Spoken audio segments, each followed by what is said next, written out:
सबसे पहले तो ये बताना चाहूँगा कि आज गुजरात की जन विरोधी भाजपा सरकार गुजरात के बड़े बड़े शहरों में, तहसीलों में, जिलों में मानो कि टारगेट का संकल्प किया हो, उस प्रकार से ओबीसी, मुस्लिम, आदिवासी और दलित समाज के आशिया ने उनके मकान हजारों की तादाद में तोड़कर उनको बेघर कर रही है। उस परिस्थिति में दूसरी तरफ मैं ढेरों शुभकामनाएं और ढेरों बधाई देना चाहूँगा। कर्नाटका कांग्रेस को हाल अभी अनाउंसमेंट हुआ है कि कर्नाटका में कांग्रेस की सरकार 1,11,000 परिवारों को रहने के लिए आवास की पट्टे का अभी अनाउंसमेंट हुआ है। तो कर्नाटका की कांग्रेस को मैं बधाई दूंगा। आज कर्नाटका की हमारी सरकार को 2 साल हो रहे। आज गुजरात से चलकर मेरे साथ सेवा दल के राष्ट्रीय अध्यक्ष साथी लालजीभाई देसाई और हम दोनों कुछ दिन पहले गुजरात के लीडिंग गुजराती न्यूज़पेपर गुजरात समाचार पे जिस प्रकार से हमला हुआ, जिस प्रकार से गुजरात समाचार के मैनेजिंग एडिटर बाहुबली शाह की गिरफ्तारी ईडी के द्वारा हुई, उस मुद्दे पर कुछ बात करने के लिए हम आपके सामने पेश हुए हैं। आज पहलगाम हमले के कारण जिस प्रकार की तंगदिली, जिस प्रकार का माहौल आज पूरे मुल्क में है, आज पूरा भारत, पूरा देश यह देखना चाहता है कि कब मोदी जी की यह सरकार आतंकवादियों की गिरफ्तारी करे। पहलगाम की वारदात के लिए जो भी आतंकवादी रिस्पॉन्सिबल उनकी गिरफ्तारी कब होगी, कब उनको पकड़ा जाएगा। वो पाकिस्तान वापस चले गए या हिंदुस्तान की सरजमी पर है, कहां पर है? इस बात का मोदी की सरकार के पास, भाजपा वालों के पास कोई जवाब नहीं है। इनको गिरफ्तार करने के बजाय इस मुद्दे पर सवाल उठाने वाले गुजरात के लीडिंग न्यूज़पेपर गुजरात समाचार, जिनकी 90 साल की विरासत है, उनके मालिक को, उनके मैनेजिंग एडिटर को टारगेट करना, वो अपने आप में भाजपा सरकार के रवैये के लिए बहुत कुछ कहते हैं। वो साफ तौर पे दिखा रहे हैं कि पहलगाम के जो कसूरवार है, पहलगाम के लिए जो लोग रिस्पॉन्सिबल है, उन टेररिस्टों को पकड़कर उनके खिलाफ पुख्ता कार्रवाई करनी, वो इस सरकार की प्राथमिकता नहीं है। उनकी प्राथमिकता यह है कि गुजरात समाचार जैसे अखबार जो लगातार पिछले 25 सालों से सत्ता को, आरएसएस को, भाजपा को, अमित शाह को, मोदी को लगातार कंसिस्टेंटली जो सवाल पूछ रहे, उनकी आवाज को कैसे बंद किया जाए।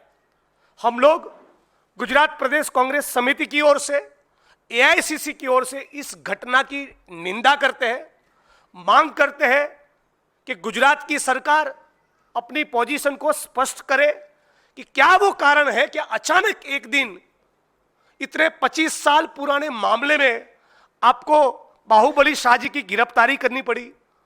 कौन है जो इन बाहुबली से गुजरात में डर रहा है? क्या सवाल पूछने पे पत्रकारों को और भी गुजरात में टारगेट किया जाएगा? कुछ साल पहले प्रशांत दयाल नाम के वहां के सीनियर जर्नलिस्ट को सेडिशन के चार्जेस में उनके खिलाफ मुकदमे दर्ज किए गए। विजय रूपानी की सरकार जा रही है, ऐसा एक एजम्पशन करने पर धवल पटेल नाम के पत्रकार को राष्ट्रद्रोह का आरोपी बनाया। पिछले कुछ दिनों हमने हम सभी ने देखा, न्यूज क्लिक हो, न्यूज लॉन्ड्री हो, बीबीसी हो, दैनिक भास्कर हो, एनडीटीवी हो, बहुत से मीडिया आउटलेट्स के ऊपर मोदी की सरकार ने बार बार हमला बोला है। वो नहीं चाहते कि इस मुल्क में कोई भी कवि, लेखक, पत्रकार, बुद्धिजीवी, एनजीओ, एक्टिविस्ट, मीडिया आउटलेट और या विपक्ष का कोई भी व्यक्ति इनको तीखे सवाल पूछे। ये बात को मोदी की सरकार हेजम नहीं कर पा रही है। अभी हाल ही में मुझे किसी ने बताया कि गुजरात समाचार के खिलाफ इस बात तक का भी गुस्सा है कि पहलगाम के मुद्दे पर वो बार बार मोदी जी की सरकार को एक्सपोज कर रहे थे। 90 साल से उनका एक लंबा इतिहास रहा है। और मैं कहना चाहूंगा, इस गुजरात समाचार अखबार ने मेरे खिलाफ भी लिखा है, कांग्रेस की नीतियों के खिलाफ भी लिखा है, कांग्रेस को जब सवाल पूछना था तब सवाल पूछे, तीखे सवाल पूछे, लेकिन कांग्रेस की जब सरकारें हुई तब कांग्रेस ने कभी उनके वहां ईडी तो नहीं भेजी, कभी वहां सीबीआई तो नहीं भेजी, कभी वहां इनकम टैक्स का रेड तो नहीं करवाया, कभी मुकदमे तो दर्ज नहीं किए।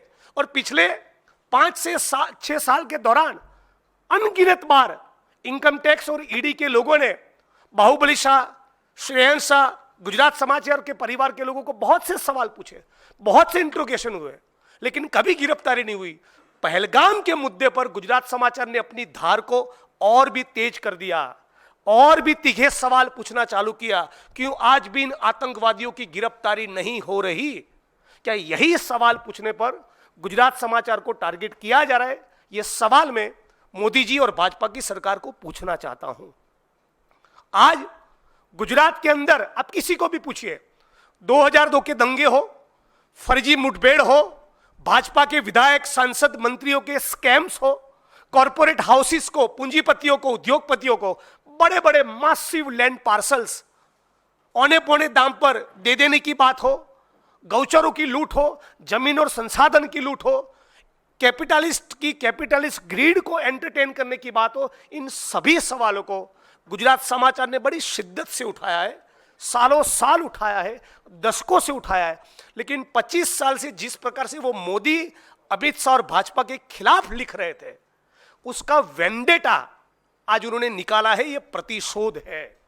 ये मोदी जी, अमित शाह, गुजरात की भाजपा और भाजपा सरकार की ये प्रतिशोध की नीति है, जिनके कारण 73 साल के बीमार, जिनको मल्टीपल, एक से ज्यादा बीमारियां हैं, जिनकी तबीयत, जिनका स्वास्थ्य ठीक नहीं, उन बाहुबली शाह की गिरफ्तारी हुई। आज से 20-22 दिन पहले उनके परिवार की मोहतरमा स्मृति शाह, उनकी मृत्यु हुई, उनका निधन हुआ। उन दौरान भी ईडी उनको लगातार नोटिस देती रही, उन दौरान भी इनकम टैक्स के लोग उनको परेशान करते रहे। अभी हाल में जो गिरफ्तारी, उसके दौरान 35-40 घंटों तक लगातार उनकी पूछताछ की है। तो हमारा सवाल सीधा यह है कि क्या इस प्रकार से मोदी की सरकार बार बार, जितने भी आंदोलनकारी है, जितने भी लिखने वाले, लड़ने वाले, सवाल पूछने वाले आंदोलनकारी है, विपक्ष के नेता है, मीडिया के लोग हो, उनको क्या टारगेट करती ही रहेगी? यही उनकी मंशा बनी रहेगी? या इस देश की जनता के सामने मोदी सरकार बताएगी कि वो आज आतंकवादी कहां पर है, क्यों उनकी गिरफ्तारी नहीं हो रही? क्या मोदी की सरकार, भाजपा की सरकार पार्लियामेंट का स्पेशल सेशन बुलाकर दूध का दूध और पानी का पानी करना चाहेगी? क्या बताना चाहेगी कि पुलवामा क्यों हुआ, मोदी और अमित शाह के रहते हुए पुलवामा क्यों हुआ? यह सवाल गुजरात समाचार पूछ रहा था। यदि मैं गलत नहीं तो पुलवामा के वक्त गुजरात समाचार का एक हेडलाइन था, 56 इंच की कायरता। इस हेडलाइन से मोदी जी को, अमित शाह को और भाजपा को बड़ी तकलीफ हुई थी। उसी प्रकार के हेडलाइन बार बार गुजरात समाचार दे रही है, बार बार भाजपा के विधायक, सांसद, मंत्री उनको एक्सपोज कर रही है, और इन्हीं के कारण इनको गिरफ्तार किया गया, उनको टारगेट किया गया। और इसलिए हम लोग गुजरात से चलकर आकर आज इस प्रेस कॉन्फ्रेंस के माध्यम से इस पूरे एपिसोड की निंदा करते हैं और ये मांग करते हैं कि इनके खिलाफ या किसी भी मीडिया आउटलेट के खिलाफ इस प्रकार से टारगेट करने की कोशिश भाजपा वाले न करें। ये बात आपके बीच में रखना चाहते थे। बाकी के कुछ मुद्दों पर सेवा दल के हमारे साथी राष्ट्रीय अध्यक्ष लालजी भाई देसाई बात करेंगे, वो भी गुजरात के कुछ पहलू पर बताएंगे।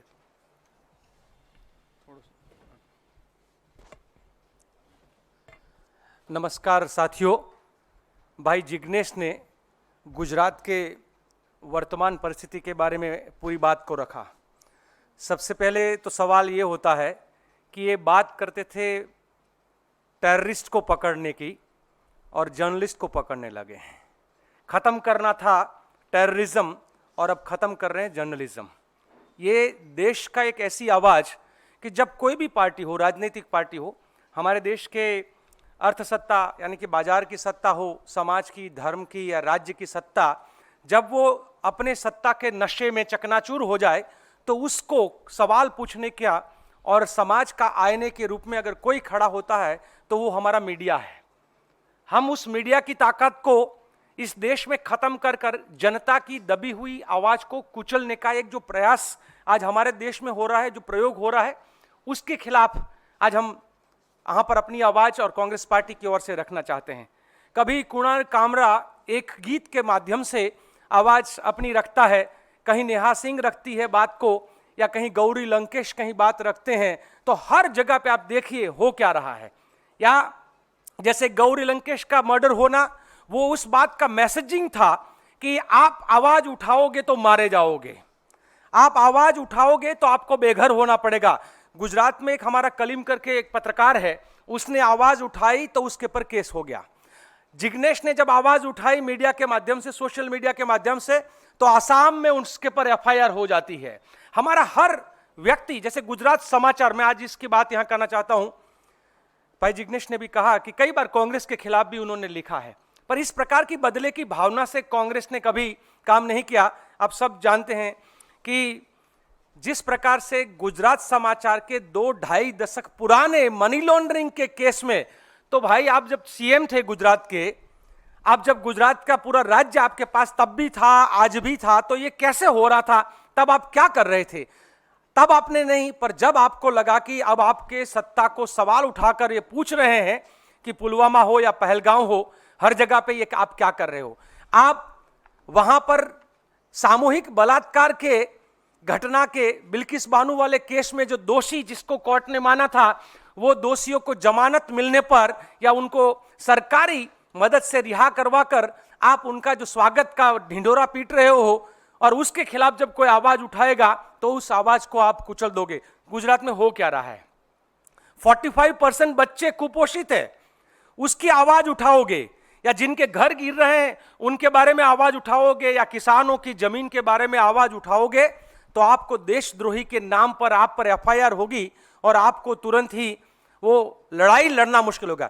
गुजरात एक ऐसा राज्य है जहां पे 365 दिन 144 लगी रहती है, जो पुरानी जो 144 धारा हम लोग कहते थे, ताकि आप कोई भी आंदोलन ना कर सको। हर जगह पे जब आंदोलन करना हो तो वो आंदोलन से पहले वहां पर 144 लगी हुई है, तो कोई भी आपको परमिशन वहां पर नहीं मिलेगा।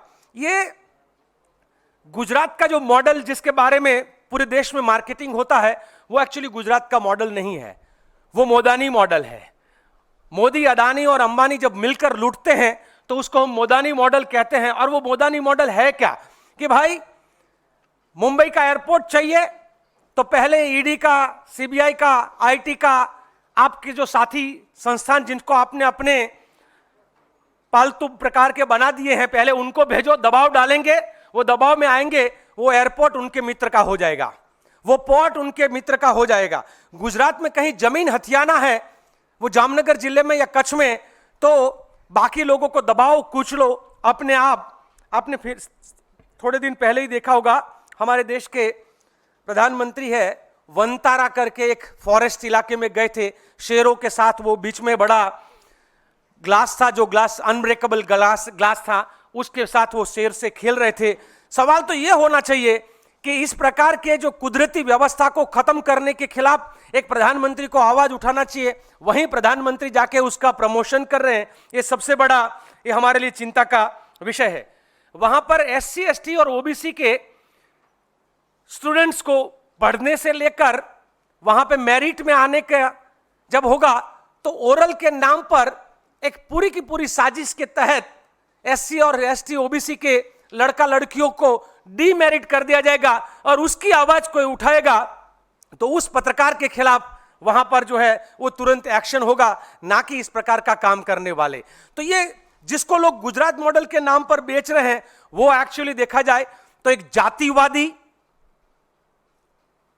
एक धर्मांध और बाजार की ताकत को मिलाकर बनी हुई राज्य सत्ता का ये मॉडल है, और एक तरीके से साम्राज्यवादी मॉडल है। और उस साम्राज्यवादी मॉडल के खिलाफ गुजरात समाचार जब आवाज उठाएगा, तो बात कहा इन्होंने, 73 साल की उम्र, बीमार, रात के अंधेरे में क्या किसी का मर्डर किया था? क्या किसी की जमीन को लूट लिया था? क्या किसी के घर पर वहां पे डाका डाला था? बुलडोजर तो आप रात के अंधेरे में भेजते हो और गरीबों के आसियाने गिराते हो, उन पर कोई एक्शन नहीं होता है। आप जब लोगों को थान करके जगह 3-3 दलितों का मर्डर करने वाले को गिरफ्तार नहीं करते हो। आप अपने एमएलए जिसको कोर्ट ने दोषी माना है उसको आप गिरफ्तार नहीं करते हो बलात्कार के केस में। आप अपने मंत्री के बेटे जो हजारों करोड़ का भ्रष्टाचार करते हैं तो वहां पर तो सीबीआई या ईडी वहां पर तो नहीं जाता है। आप अपना सांसद जिसने सबसे ज्यादा खनन माफिया किया वहां पर तो आपका ईडी या सीबीआई नहीं जाता है। तो ये जर्नलिज्म पर आप अटैक क्यों कर रहे हैं, ये सबसे बड़ा आज के गुजरात के मॉडल का सवाल है। मैं मेरी बात को खत्म करते हुए इतना ही कहूंगा कि जिस प्रकार से गुजरात के अंदर मीडिया की आवाज को, एक्टिविज्म की आवाज को और जनता की आवाज को दबाकर आप सबके सामने जो गुजरात मॉडल दिखाया जा रहा है वो मोदानी मॉडल है, वो गांधी और सरदार का गुजरात का मॉडल नहीं है। धन्यवाद साथियों।